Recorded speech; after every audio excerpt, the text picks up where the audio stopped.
Welcome to the I-29 Moo U Dairy Podcast. I-29 Moo University is a consortium of land-grant universities in Minnesota, Iowa, South Dakota, and Nebraska. This podcast covers timely news, information, and research for today's dairy industry. Well, welcome to this episode of the I-29 Moo University podcast. Going to be talking about today is National Farm Safety and Health Week that's coming up here on September 18th to 24th. My name is Jim Salfer with the University of Minnesota Extension. Along with me today are my co-hosts, Fred Hall with Iowa State University and Jen Bentley with Iowa State University. And then our guest for today is Emily Krekelberg, who happens to be a colleague of mine with the University of Minnesota Extension. We actually worked very close together in the county that I'm located in, where she used to be. And now she is an educator with the University of Minnesota, a regional educator focused on safety and health. So welcome, everyone. Yeah, thanks for having me, Jim. I'm happy to be here and to add a little more Minnesota flavor to this episode. Yeah, it's we got to work with Emily back a few years ago when she was part of our I-29 group. So she's a familiar face to us. Yes, when I went on to my new position working with farm safety and health, previously I had been doing dairy work. So yes, was involved with the I-29 dairy, Moo University, and still really excited to be able to work with you guys here and there, and was really excited when you asked me to be on the podcast. Oh, this will be good. Jen, do you have any comments before we get started here? Yeah, I was just going to mention, I worked with Emily with, dairy when you first started an extension, and then we did the Boots in the Barn program for the women programming. And I thought that was a really good program that we did with our dairy women here in Iowa. So I appreciate the work that you've done with that. Thanks, Jen. So Emily, I know from personal experience that you have a lot of interest in this whole safety and health aspect. Do you just want to comment on why this is such a passion of yours? Yeah, I'll do my best to keep it short. Luckily, we're all remote today, so nobody can, yank me off with the shepherd's hook. But yeah, so I grew up on a dairy farm in southern Minnesota, and I grew up with a dad who was an amputee due to a farming accident. My dad lost his leg when he was 19 years old. So I just grew up with a constant reminder of the dangers of farming. And, so that has always played a role in my interest in the topic and my passion for the topic. As life has gone on, and unfortunately, I had another family member, my brother, lost his arm in an agricultural accident as well in October of 2016. So a lot of the work I do is very closely tied to my personal life and just things that I've had to go through, that my family has had to go through. And as I've worked more in this space, we have farm safety. I also have health in my title. I've always been a big advocate for mental health, and especially, mental health in agriculture. I think we've seen over the past 3, 4, 5 years how much that has come to the forefront, and how many barriers we have been able to break down around having those conversations about mental health in farming. Really specific passion of mine in this field is really talking about the relationship between stress and safety. I think sometimes people hear safety and health, and they like to keep both of them very, very separate, but they are very integrated into one another. You are not going to have health without safety, and you're not going to have safety without health. What are the biggest causes of accidents on farm? I'm sure that's a focus of National Farm Safety and Health Week, or am I missing the boat here a little bit? And can you talk a little bit about some of the hazards or the most common causes of accidents or hazards on farms as we move into harvest here? Yes. So I get asked that question quite a bit. What causes the most accidents on farms? My answer is maybe a little controversial for some, but it is the truth. The number one cause of accidents on farms are people. Tractors don't cause accidents. Tractors get involved in accidents. And I believe really firmly that, accidents are caused by people, and that's not a fault on us. That's not a fault on farmers. That is the nature of accidents, right? And so, yes, equipment or various things can be involved, But when we look at a lot of these different accidents, we see that there's usually some sort of human error involved in them, which is why I say people are kind of the biggest risk, but people are also the biggest, most high value asset on their farm. And so that's also where that health piece comes in with safety. We're really trying to help reduce that human error to help prevent accidents as well. And, of course, as I mentioned, yes, people cause accidents, but yes, there are certain types of accidents that seem more common. A big one in both Minnesota and Iowa, and I think kind of for the whole I-29 area, of course, is entrapments. So grain bin accidents, manure storage accidents, those types of things, because that's also really closely tied just to the nature of farming in this area of the country, right? Lots of crops, lots of grains, lots of livestock. So those are really big dangers. And we do a lot of education around that confined space safety. Another one, of course, always is tractors and equipment. I mentioned my own story. I have 2 family members that have lost limbs. Both of them lost their limbs in accidents related to equipment that had augers in them. So augers, PTOs, tractor rollovers, those are all really high priority for me as far as education and prevention goes, because those are also the accidents where more likely than not, they can turn fatal, especially very, very quickly compared to some of our other risks. But of course, there are a ton of hazards on the farm too. Livestock can present a hazard. We need to take special care when we have kids on the farm. Youth farm safety is really important. It's just, there's always something, right? There's a little bit of everything here. And I think, again, a lot of it really ties to a focus on taking care of the people, setting our people up for success, and setting them up for safety as well. So Emily, that leads me to my question about farm safety, because we do raise awareness during the month of September about farm safety and health, and we do a lot of education programming around that area.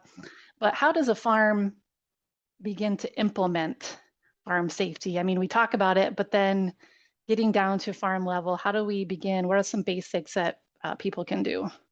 Yeah, I think kind of the baseline for me is really about developing a culture of safety on your farm. And that might sound like this really big, 40,000 foot level task, but it starts really small. So, what do we know about cultures? That's usually this generally accepted set of norms that a group of people might have. And so if you want to encourage safety on your farm, you need to have that built into your culture. So that can be things like making sure if you are training a new employee that you specifically provide them training on safety and emergency practices. For example, if this sort of emergency happens, here's what our plan is, having some of those pieces in place. And just making safety the easy option, I think, is the biggest thing. So even making sure all your employees have their PPE needs met, that everybody has their own safety glasses or, their own respirator, depending on what type of work they're doing. Again, really setting that farm up to be safe and making sure that people realize it's a priority. So also a little bit of that practice what you preach piece is in there as well. Farming has a lot of inherent dangers as a part of it. And I think that it's really important that people can recognize those dangers and help other people on their farm, family members, employees, etc., also learn how to identify those hazards and really encouraging people to speak up if they see something that seems unsafe, right? Hey, if you notice this shield is cracked or is breaking off, let us know so we can get it replaced. Kind of creating that feedback loop, I think, is really important too in creating a safe farm. Is that, I say this, and I think we run into it, especially with dairy, right? This idea that if it's everyone's job, that is a way to guarantee that no one does it, right? I think of, watching for heats when we go to farms and they go, well, we all watch for heats. right? And if everybody's watching for heats, probably no one is because they assume someone else is doing it. And so with safety, there is that piece where, yes, it's everyone's job, but it's also not a bad idea to have one or two people that are really going to be, your safety leads or whatever you want to call them, that will really help encourage that, collective group effort towards farm safety. But sometimes nice to have a couple, captains to kind of guide things through as well. Good points. I think, as we talk about hiring employees and, people are getting further and further removed from working on farms, right? So they may not have that necessarily agricultural background of understanding awareness of tractors or equipment or, cow movement, things like that. So yeah, I like your idea of just creating that culture from the get-go of once you get them on board, let's start some training. It's interesting that you would say, a lot of our employees don't have that tactile experience from growing up, but everybody has some experiences that are universal. At one of our dairies, when he faces the silage pile, they move 4 of those orange safety pylons, and that's how they mark where the safe zone is. And a year ago when I saw it, I thought, wow, that's pretty cool. And he says, everybody recognizes that. And recently I was visiting with him and he says, yeah, I bought 50 more pylons because it's such an effective tool to marking a problem area that now he says, I have 4 or 5 of them in a cattle barn. I have some, there in the commodity barn, and he says, nobody asks why they're there. They instantly know there's a hazard. So those are the kind of culture things that I think are real important to producers. Yeah, I think that's such a great point, Fred. And I just want to expand on that a little bit. Yeah. Pylons, cones, I'd say anything that's safety orange or safety yellow or safety green, whatever you want to call it, right? Yeah, just those colors can be really big indicators to us of dangers. Like you said, he doesn't need to say what those pylons are for. People know, right? We know bright orange means it's probably a hazard or a danger, at the very least, something we need to pay attention to. And that is such a great example of how you build a culture of safety, is just having these little things in place that aren't, it wasn't a big production. They didn't need to do a big training on it. They were just there one day and people understood what they meant and respected what they meant. And so that is such a great example of just those small, easy ways that we can integrate safety that just can make a lot of difference. We know how dangerous silage faces can be. And so just having that little reminder, that little warning there, I'm sure has prevented an accident and will prevent many more. Yeah, Emily, I think you make a good point. You had mentioned earlier too, but I'd just like to emphasize this isn't just for large farms. I think large farms are getting a lot better at safety because they're just concerned about workers' comp, et cetera, all of those issues. But I think, some of our worst accidents, and we can all think of them, where children are killed or they're backed over or, and Emily, you said it really well. It's developing that culture of safety. So I think the parents need to set an example on small farms is everything is about safety. And I know what it's like. I mean, I'm sure there's listeners going, yeah, you're not out there when you've been working 12 or 14 hours and you're in a hurry. Nothing, and I just tell farmers, nothing could be worse than your children getting injured or you getting injured. It doesn't matter. It may take more time, but it's just really important. And I think we can all think of tragic examples, including your family, Emily. You gave some stories where and they do happen, but let's try and avoid as many as they can. Jim, I just want to follow up really quickly on what you were just talking about, specifically as it relates to kids. Kids on the farm is a tough one for many, many reasons, right? And I mentioned I grew up on a farm. I have very vivid memories of playing in gravity boxes full of corn as they were being emptied, just these kind of, now as an adult, I'm so lucky. I'm so grateful I wasn't killed or It was fun injured. though, right? We all Right. took these Yeah. risks. And Yeah. and so I think that especially parents on the farm, they do need to, kind of assess their risks, right? I understand you want your kid to have a similar experience that perhaps you did on the farm. I understand that. My nieces and nephews, they're having the same type of childhood I had, and that's really valuable to me. But what are we doing, to teach them about having caution and being careful? I mean, yes, I think it's great if your kid wants to go out in the field with you. That's awesome. But if you don't have a tractor with a buddy seat, or even if you have a tractor with no cab and they're just sitting on your lap, what are you teaching them there? And what are they learning? Right. So we really need to teach our kids that, there can be calculated risk, but also that there are risks. The farm is not a free for all playground. There are rules that need to be followed. My friends at the National Children's Center in Wisconsin, they really talk a lot about creating, safe play spaces on the farm. And even farms that bright orange again, they'll put snow fence up, around their playground, as a way to kind of keep their kids where they need to be. Right. Or as a signal for people who may be visiting the farm that aren't familiar with a farm, here's a safe place for your kids to be right now, and when we're doing this type of activity, or, harvesting silage and getting it put in the bunkers, all of those kinds of things, making sure that there is a place where kids can be nearby. Cause I know a lot of kids, they like the equipment. My 5-year-old nephew, he could just watch tractors drive by all day long. Right. And so creating a space for them that still makes them feel involved, but is not putting them in danger. Every 3 days, a child dies in a farming accident in this country. And I believe the number is about, I want to say 60% of those cases where a child dies, they were not directly involved in the farming activity that was happening, right? It was something, flew off and hit the child, or they were playing in the yard and they got backed into, something like that.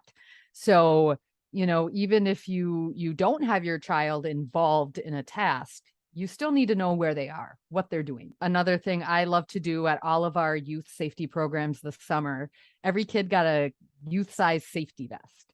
And I just told them, I'm like, hey, when you're running around the farm playing, you should have this on, because then your parents can see you, other people know where you are. So just using those little simple things are the way accidents get prevented. Just a comment, there might be some people that are non-farmers that are listening, hopefully, to this podcast, but I just like to comment on road safety. As I drive around, and I'm obviously very involved with agriculture, all my family is, and I'll maybe throw my wife under the bus, but we'll be, and there's a lot of big equipment this time of year that's going down the road. These great big tractors are going slow. Well, why can't they just get out of the way? I said, Cindy, this is all of their crop. This is really important for them to be on the road. So if you're just understand, if you're on the road, there is going to be big tractors. This is really important for farmers. And as farmers, be aware that many of those people are going to be impatient. They're going to be on their way to work. They're not going to be prepared because they're going to leave at the same time in the morning. All of a sudden, they're seeing all these silage boxes or trailers on the road. So they may not be real smart too. So I think the other thing is try to be aware of people around you when you're on the road specifically that may make a really dumb decision. And I know our equipment is much better than it used to be. I mean, we all remember growing up and you maybe had an SUV sign, maybe on your tractor. Now we have a lot of flashers, but make sure all of those work. Just be patient with farmers on the road because this really is important to them. Is there any final comments before we kind of wrap things up here, Emily, Fred, or Jen? Well, Jim, I'm just going to add to what you're saying about roadway safety. That is a tough one because, yes, we see a lot of accidents that involve people that perhaps driving recklessly. A lot of people don't know how slow farm equipment really moves. So if you're coming up from a hill and then you see a tractor up ahead, you might think, oh, I have room to slow down. You really don't have a lot. right? And so that's why, yes, it's so important. Make sure your lights are working, have your 4-way flashers going on your tractor and equipment whenever you're on the road. Have your slow moving vehicle emblem. That's the orange and red triangle that we see on the back of equipment. I am not sure for Iowa, but I know in Minnesota, it is state law. You need to have that affixed to anything that does not travel over 30 miles per hour on the road. So you can actually get a ticket. You can get cited if you don't have a slow moving vehicle emblem on your tractor or equipment. So making sure you have those pieces there. And again, you can't control how other drivers are going to behave around you, right? As somebody with farming experience, when I see a tractor on the road, I slow down right away, leave plenty of space, and typically the tractor will see you too, and they'll try to find a way for you to get past them, right? They understand they're slowing you down, but sometimes when you have traffic coming the other way, there's not a lot of options in that. So it's just so important for farmers to, be attentive. If you see a driver that is maybe making you a little nervous, think about, what you can do. I've even seen tractors, they'll just pull into a random field approach. Maybe it's not even theirs or not the field they're going to, just to get lines of cars past them, because that's going to make the situation so much safer for the farmers and the other drivers. So I think when it comes to roadway safety, especially, it stinks to say that it really falls on the farmers to do a lot of the heavy lifting and being attentive. But yeah, people who aren't familiar with tractors or equipment, they don't understand. They go slow. They need a longer distance to stop because they're heavy, all of these things that farmers do know. So we can really play a role in helping keep our roads safe as well by being safe and attentive drivers. So any comments, Fred or Jen, before we kind of wrap things up? Or Emily, do you want to do a summary? Go ahead, Fred. I think to help give the public as well as new farm workers perspective is the weight of some of this equipment. About the second day, one of our big farms was chopping. A new employee rolled a silage truck. He cut the corner just a little too, and he said, well, I cut it like that with my pickup all the time. Well, there's a big difference between a 7,000-pound pickup and an 85,000-pound semi rolling through the corner. For others on the highway, understand that if you're running 80,000 plus, it doesn't stop like your Volvo or your Volt. It's going to take some time to recognize the reaction time and then slow that down. So I think both sides of the equation have to appreciate and understand the function of that much weight rolling down, whether it's a gravel road or blacktop or a highway. Okay, Emily, do you have some just a couple of closing words of advice as people, some take home messages for people as we finish this up? Yes, I have a very easy take-home message. You should all be able to remember it. It is only 6 words, and I hope you all repeat these 6 words to yourselves throughout the year to stay safe on the farm. And that is slow down, think twice, stay safe. Well, thanks, Emily. I think that's good parting words. So thanks for joining us on this I-29 podcast. Appreciate it, Fred, Jen, and our special guest, Emily, today. Have a nice day. Thanks for having me, guys. We'd like to thank our 2022-23 annual I-29 sponsors, Iowa Corn Growers Association and T-Lay Dairy Video Sales. Learn more about Iowa Corn Growers Association at iowacorn.org. Learn more about T-Lay Dairy Video Sales at tlaydairyvideosales.com. I-29 Moo U is an equal opportunity provider. For the full non-discrimination statement or accommodation inquiries, go to extension.iastate.edu/diversity/EXT.